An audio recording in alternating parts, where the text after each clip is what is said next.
नमस्कार मित्रांनो, स्वागत आहे तुमचं पुन्हा एकदा आपल्या मराठी यूट्यूब चॅनेलवर। एका खेडे गावामध्ये दिलीप ठाकूर नावाचा एक व्यक्ती आपल्या पत्नीसोबत आणि मुलासोबत राहायचा। त्याच्या एका मुलीचं लग्न झालं होतं। त्याची पत्नी मागच्या खूप महिन्यांपासून खूप बिमार होती आणि काही दिवसानंतर तिची मृत्यू झाली। तिच्या अंत्यसंस्काराच्या काही महिन्यानंतर दिलीप ठाकूर आपल्या स्वतःचं दुसरं लग्न करायचा विचार करतो आणि तो एका विधवा महिलेसोबत लग्न पण करतो। त्या महिलेला एक 2 वर्षांची मुलगी होती।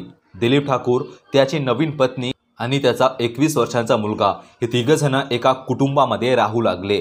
दिलीप ठाकूरचा मुलगा आणि त्याची पत्नी अमृता या दोघांचं वय एक समान होतं। हे दोघं एकमेकांचे चांगले मित्र बनले होते आणि दिलीप ठाकूर हा जास्त करून कामाला जायचा। त्याचा मुलगा हा कॉलेजला होता, त्या कारणामुळे तो घरी असायचा आणि असंच दिलीप ठाकूरच्या मुलामध्ये आणि त्याच्या दुसऱ्या पत्नीमध्ये खूप जवळीकता निर्माण झाली। एवढी जवळीकता निर्माण झाली की यांच्यामध्ये अनैतिक संबंध बनले आणि समोर चालून यांच्यामध्ये शारीरिक संबंध पण बनले जात होते। या दोघांनी आपल्या नात्याला काळीमा फासली आणि अशी एक भयंकर घटना घडून आणली की ज्याबद्दल कोणी विचार देखील करू शकत नाही। नेमकं काय आहे संपूर्ण प्रकरण, काय घडलं होतं, सर्व काही जाणून घेऊया। पण त्या अगोदर जर तुम्ही आपल्या या यूट्यूब चॅनलवर नवीन असाल तर सबस्क्राईब करा आणि हा व्हिडिओ शेवटपर्यंत नक्की बघा। तर घटना समोर आली आहे बिहार राज्यातील गया जिल्ह्यातील अटारी पोलीस ठाण्यातून। अटारी पोलीस ठाण्याअंतर्गत सिंध असं एक छोटंसं गाव आहे। या गावामध्ये दिलीप ठाकूर, त्याची पत्नी, त्याचा मुलगा आणि मुलगी राहायचे। दिलीप ठाकूरच्या पत्नीचं निधन झालं होतं, त्याच्या मुलीचं लग्न झालं आणि घरामध्ये दोघं बाप आणि लेक हे दोघंच जण राहिले होते।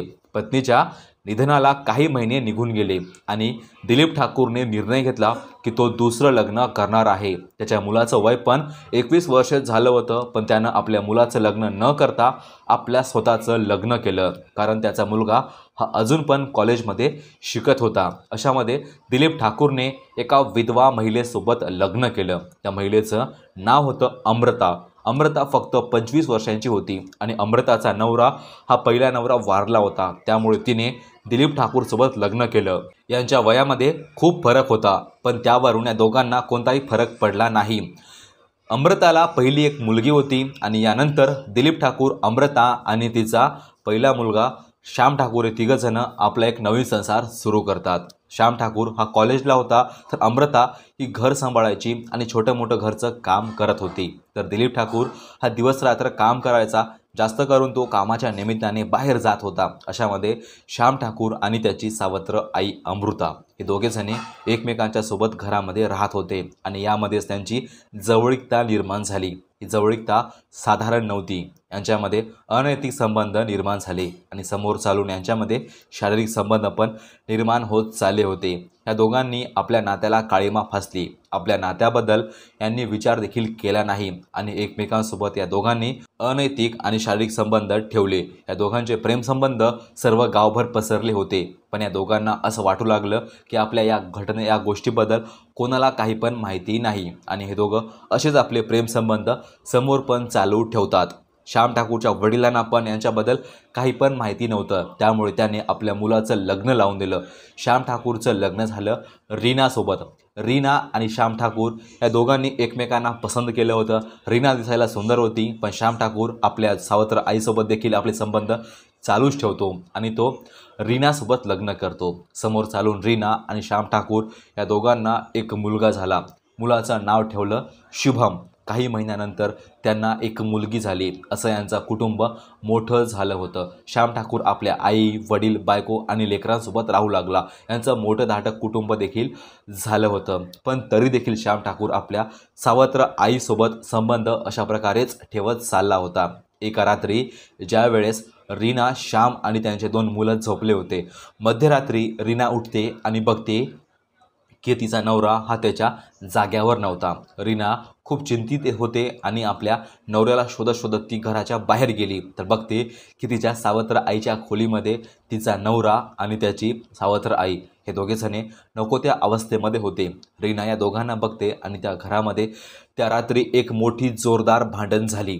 त्या रात्री रीनाचा सासरा त्या घरामध्ये नव्हता, त्यामुळे या दोघांनीही रीनाचे पाय पकडले आणि तिला माफी मागितली आणि रीना देखील आपलं संसार खराब नाही व्हावं त्यासाठी हे जे काही झालं होतं हे त्या ठिकाणी विसरून जाते आणि आपल्या लेकरांच्या तोंडाकडे पाहून आपल्या नवऱ्याला अशा प्रकारे झेलू लागली होती. कारण ती आपल्या माहेरी पण जाऊ शकत होती, पण तिच्या माहेरची परिस्थिती अगोदरच चांगली नव्हती. त्या कारणामुळे रीना आपल्या नवऱ्याला अशा प्रकारे सांभाळून घेत होती. काही महिने तिचा नवरा काही पण करत नाही आणि त्यानंतर तो परत आपल्या सावत्र आईसोबत असेच संबंध ठेवत चालला होता आणि रीना परत एकदा तिच्या नवऱ्याला आणि तिच्या सासूला पकडते आणि यावेळेस ती आपल्या मुलांना घेऊन आपल्या माहेरी जाऊन बसते. आता माहेरी गेल्यावर माहेरचे लोक विचारू लागले की नेमकं असं काय झालं.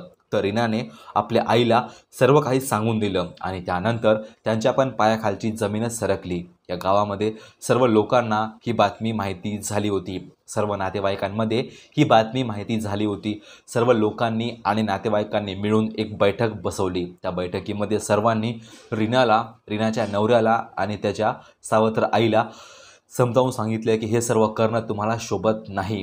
पण या दोघांना कोणाचंही ऐकायचं नव्हतं. या दोघांनी लोकांसमोर तर सांगितलं होतं की आम्ही असं करणार नाही. त्यानंतर रीना आपल्या नवऱ्यासोबत वेगळी राहू लागली होती आणि ती एका वेगळ्या शहरामध्ये जाऊन राहू लागली होती. काही महिने राहिल्यानंतर शेवटी दिवाळी आली. दिवाळीच्या निमित्ताने रीना, श्याम ठाकूर आपल्या लेकरांना घेऊन आपल्या गावी येतात आणि काही दिवस आपल्या आई आणि वडिलांसोबत येऊन राहू लागले होते.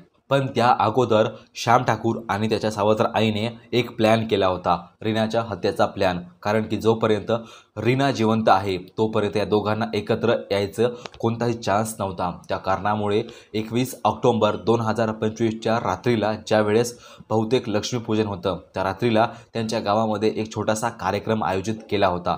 एक सार्वजनिक कार्यक्रम होता आणि त्या कार्यक्रमामध्ये सर्व लोक गेले होते. श्याम ठाकूर आपल्या सावत्र आईसोबत आणि बायकोसोबत त्या कार्यक्रमामध्ये गेला होता आणि कार्यक्रम चालू असताना श्याम ठाकूर आपल्या दोन्ही मुलांना आपल्या सावत्र आईच्या जवळ ठेवते आणि तो आपल्या बायकोला गाडीवर बसवतो आणि गावाच्या बाजूला एका जंगलामध्ये घेऊन जातो. त्या ठिकाणी गेल्यावर रीना विचारते की तुम्ही इथं मला कशासाठी आणला आहात. तर श्याम ठाकूर सांगतो की आता तू तुझे डोळे बंद कर, मी तुला एक सरप्राईज देणार आहे. आणि त्याने आपल्या खिशातून एक गावठी पिस्तूल काढली आणि आपल्या बायकोच्या डोक्यामध्ये गोळी झाडली आणि तिची जागेवर हत्या करून तो आपल्या लेकरांना आणि सावत्र आईला परत आपल्या घरी घेऊन जातो आणि हे चौघजणं एका खोलीमध्ये झोपू लागले होते. आणि त्यावेळेस श्याम ठाकूरचे मुलं त्याला विचारतात की आई कुठे गेली, पण श्याम ठाकूर त्यांना काही पण उत्तर न देता तो झोपी जातो. दुसऱ्या दिवशी सकाळी काही लोकांना त्या जंगलामध्ये एका महिलेची डेड बॉडी सापडली. ज्यावेळेस ही संपूर्ण माहिती पोलीस ठाण्यामध्ये गेली त्यावेळेस पोलिसांनी ज्यावेळेस चौकशी केली तर ती डेड बॉडी रीनाची निघाली होती. आणि ज्यावेळेस पोलिसांनी अजून चौकशी केली तर असं समोर आलं होतं की तिची हत्या करणारा दुसरं तिसरं कोणी पण नसून तिचा नवरा आहे. आणि अशा प्रकारे अनैतिक संबंधामुळे एका व्यक्तीने आपल्या बायकोची हत्या केली आणि आपलं सर्व कुटुंब उद्ध्वस्त करून टाकलं होतं. त्यानंतर पोलिसांनी त्या आरोपी व्यक्तीला आणि त्याच्या सावत्र आईला पण अटक केली. बाकी ही सर्व घटना सांगणे म्हणजे कोणत्याही पवित्र नात्याला बदनाम करणे किंवा कुणाला परेशान करणे नाही, तर तुम्हाला सावधान करणे आणि सतर्क करणे आहे. बाकी तुम्हाला या सर्व घटनेबद्दल काय वाटते कमेंटमध्ये नक्की सांगा. हा व्हिडिओ आवडला असेल तर लाईक करून चॅनलला सबस्क्राईब करा. भेटूया पुन्हा एकदा अशाच सत्य घटनेसोबत.